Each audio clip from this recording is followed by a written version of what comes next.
بسم اللہ الرحمن الرحیم. مہتاب حیدر نئے ایپیسوڈ کے ساتھ ڈائیلاگ کے اندر حاضر خدمت ہے. آج ہم تینوں دوست آپ کے سامنے بیٹھے ہوئے ہیں اور میں جسٹ پروگرام کا آغاز کروں گا. آپ جانتے ہیں حسن ہیں, ذیشان مہدی صاحب ہیں اور جسٹ پروگرام کا آغاز کر دیتے ہیں. سر مجھے یہ بتائیں کہ یہ ججز آپس میں کیوں لڑ رہے ہیں؟ کوئی لڑائی نہیں, میرا نہیں خیال نہیں کسی قسم کی لڑائی. ایک ادارہ ہے جوڈیشل کمیشن آف پاکستان, اس کے اندر 5 ممبرز موجود ہیں. ہر بندہ اگر مطلب کیا چاہتے ہیں آپ لوگ کہ سب کے سب ایک لائن کو فالو کرنا ہے؟ کیسے لڑائی نہیں ہے؟ کیوں پھر سر آتی ہے ریکارڈنگ جو ہے وہ سپریم کورٹ سر وہی تو پریشر ہے, چیف جسٹس پر پریشر ہے. اس نے پبلک کی ہیں سپریم جوڈیشل کونسل کی پروسیڈنگز جو ہیں تاکہ کسی حد تک ٹرانسپیرنسی لائی جا سکے. لیکن یہ کیسی ٹرانسپیرنسی ہے کہ ایک ہی ادارہ ہے وہی اپوائنٹ کرے گا. تو کیا کہہ رہے ہیں آپ, کون اپوائنٹ, کس سے اپوائنٹ کروانا چاہ رہے ہیں آپ؟ اچھا اب آپ اگر لوگ یہ چاہ رہے ہیں کہ یہ اختیارات بھی دے دیے جائیں سیاستدانوں کو کہ وہ ججز کو تو سپریشن آف پاورز پہ تو کمپیٹیٹو ایگزام کی بھی بات یہ ہے کہ کمپیٹیٹو ایگزام سے ہمارے پاس بڑا کمپیٹیٹو ایگزام ہے بیوروکریٹس کا. تو آپ کا کیا خیال ہے کہ بیوروکریسی ہماری بہت اچھا کام کر رہی ہے؟ صرف کمپیٹیٹو ایگزام میں پرابلم نہیں ہے. میں آپ کو بتاؤں ان کے اگر پاورز ٹھیک طرح سے دے دی جائیں تو ٹھیک. سر کیسے آپ ایک ایم اے انگلش کو جب لگا دیں گے منسٹری آف فائنانس کے اندر تو آپ کیسے کہہ رہے ہیں کہ کیپیسٹی جو ہے ان کی ٹھیک نہیں؟ ججز سے آپ ادھر چلے گئے. پہلے تو اس بات کو کمپلیٹ کرتے ہیں نا. سپریشن آف پاورز کیا ہوتی ہے؟ شاہ صاحب آپ نے فرمایا سپریشن آف پاورز تو یہی ہے نا, جوڈیشل جو آرم آف دا اسٹیٹ ہے وہ اپنا کرے گا کہ اپوائنٹمنٹ آف ججز اگر supreme court separation of power کے ساتھ کانسٹیٹیوشن معاملہ ہے اس کا یہ تو امپائر کے ساتھ ملانے والی بات ہے. میں خود ہی اپنی system of checks and balances یعنی کہ ایگزیکٹو کو جس طرح امریکہ کے اندر ہے. آپ امریکہ میں امپیچمنٹ آف پریزیڈنٹ بھی ہوتی ہے, امپیچمنٹ آف ججز بھی ہوتی ہے. ٹھیک ہے, تو پارلیمنٹ کے پاس بھی ہاں وہ ایک سسٹم ہوتا ہے کہ 2/3 ججز کی اپوائنٹمنٹ کیسے ہوتی ہے؟ اپوائنٹمنٹ بھی وہاں پہ جو ہے فائنلی ان کی وہ کمیٹی میں پریزیڈنٹ جو آف یو ایس اے جو ہیں وہ اپوائنٹ کرتے ہیں ججز کو, سپریم نومینیٹ کرتے ہیں. بہت ہی he is going to be the جج. اب یہاں پہ اس طرح کر کے دیکھ لیں آپ یوٹیوب تو جو تھے ان کی بہت زیادہ سخت قسم کی ایک وہ جو جس کو کانگریس کی کمیٹی فار اپوائنٹمنٹ ہوتی ہے اس میں گرل کرتے ہیں, وہ پورے کا پورا اور پبلکلی ہوتی ہے. ان کی پاسٹ کی پولیٹیکل افیلیشنز پہ کوشچنز ہوتے ہیں اور وہ جواب دیتا ہے. یہ یوٹیوب پہ اویلیبل ہے. مجھے یہ بتائیں یہ جو جونیئر ججز کو کیوں سپریم کورٹ میں لانا چاہتے ہیں اور سینئرز کو کیوں اگنور کرتے ہیں؟ سر چیمبرز جو چیمبرز کا ہے بندہ اپنے چیمبرز کے لوگ ہیں. جوڈیشری آپ کی ٹوٹلی جو ہے جس کے اندر ڈویژن سب سے پہلی تو بات یہ ہے جو بندہ ایڈوکیٹ جنرل بنا ہے یا اٹارنی جنرل بنا ہے جو کہ پولیٹیکل اپوائنٹمنٹس ہوتی ہیں ان لوگوں کو بالکل بھی جج نہیں بننا چاہیے. ساکر مثال جیسے ایسے ہی آتے ہیں. ہاں یہ تو بالکل گزارش یہ ہے. چلیں آپ کہہ رہے ہیں جی پولیٹیکل اپوائنٹمنٹس نہیں ہونی چاہیے, بالکل ایگریڈ. تو کیا judicial commission of Pakistan political appointments کر جی بالکل آپ انڈائریکٹلی کیا judicial commission of Pakistan judicial commission of Pakistan میں چیف جسٹس صاحب ہیں, چیف جسٹس صاحب کے علاوہ وہاں پہ سینئر ججز ہیں, اٹارنی جنرل ہیں. سر یہ تو ایک ادارہ ہے. یہ بتائیں 18 امینڈمنٹ کے بعد پارلیمنٹ کی اسکروٹنی کی بات ہوئی تھی تو جسٹس افتخار چودھری نے کیوں سپریم کورٹ نوٹس لیا تھا؟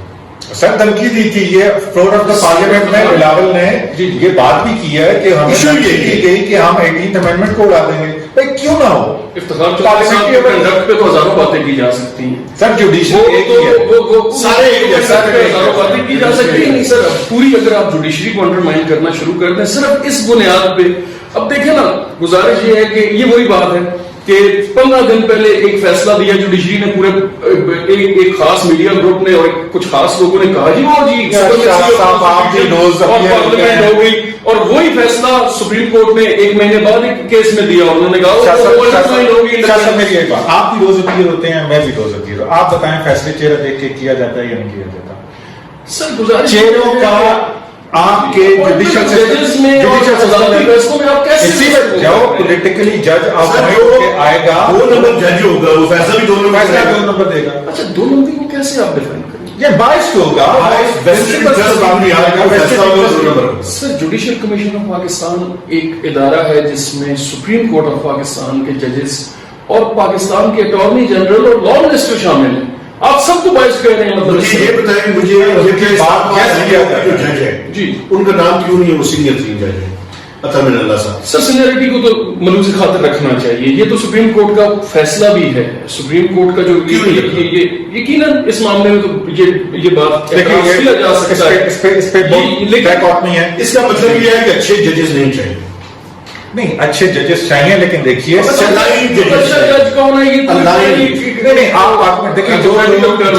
جو لوگ جس کے حامد خان صاحب وین گارڈ ہیں کہ سینیورٹی کی بنیاد پہ ہونا چاہیے, دوسری طرف سے سلمان اکرم راجہ ہیں جو یہ آرگومنٹ کرتے ہیں, اور ان کے علاوہ اور بھی بہت سے وکلا کہ seniority should not be the only criteria for the elevation of ججز.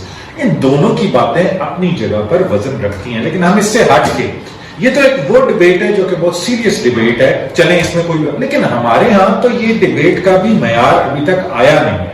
ہمارے ہاں وہی پولیٹیکل اپوائنٹیز ہیں جو کسی نہ کسی پولیٹیکل پارٹی کے ساتھ ایفیلیٹ ہو کے, جب زمانہ وکالت ہوتی ہے یا زمانہ وکالت کے دور میں ہوتے ہیں, ایڈوکیٹ جنرل بنتے ہیں, ڈپٹی اٹارنی جنرل بنتے ہیں, مختلف لیتے ہیں, لیگل ایڈوائزریز لیتے ہیں مختلف اداروں کی, جو سرکاری اداروں کی, تو پولیٹیکل دنیا پہ, اور وہی لوگ پھر ججز بنتے ہیں.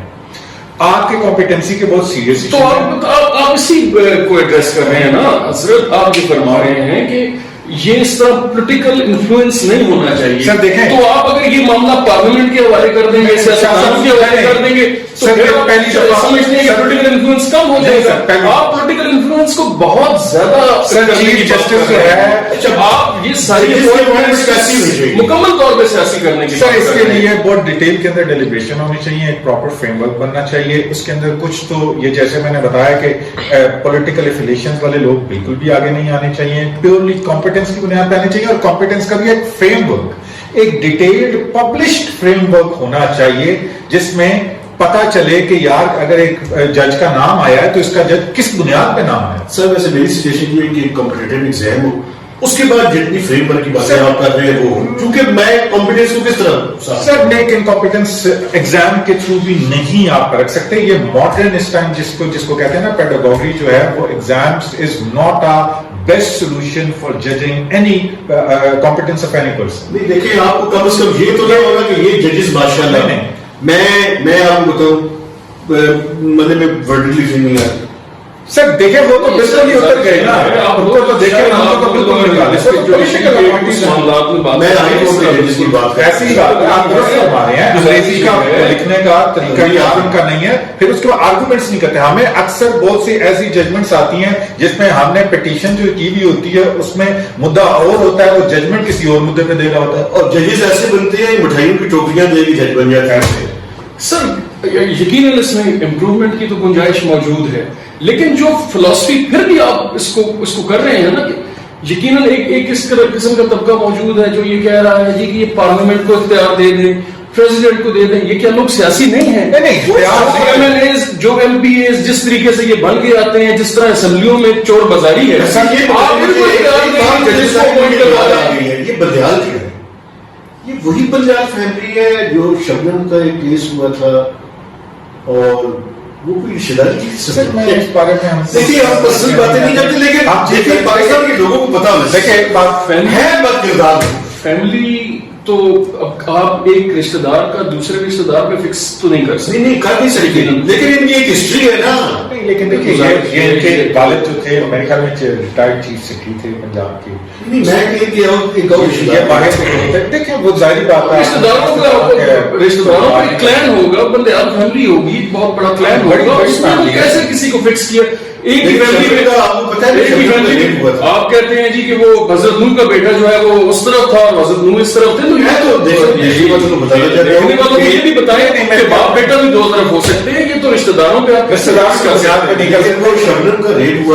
دیکھیے, اور وہ کوئی چیف جسٹس صاحب کی اوور آل کمپیٹنسی پہ کولمبیا کے گریجویٹ ہیں, اچھا, اور ان کی اوور آل کمپیٹنسی پہ کسی قسم کا کوئی مسئلہ نہیں. بات یہ نہیں ہے کہ نہیں ٹھیک ہے, لیکن فیور میں آئے خاص سیاسی ایجنڈا رکھنے والے لوگوں کے, جب ڈپٹی اسپیکر کی رولنگ نیشنل اسمبلی میں انہوں نے وائڈ قرار دی تھی تو ایک جشن کا عالم تھا, کچھ خاص نیوز چینلز پہ, کچھ خاص میڈیا پہ, لیکن جب صوبائی اسمبلی کی وہی ڈپٹی اسپیکر کی رولنگ کو انہوں نے ایک مہینے بعد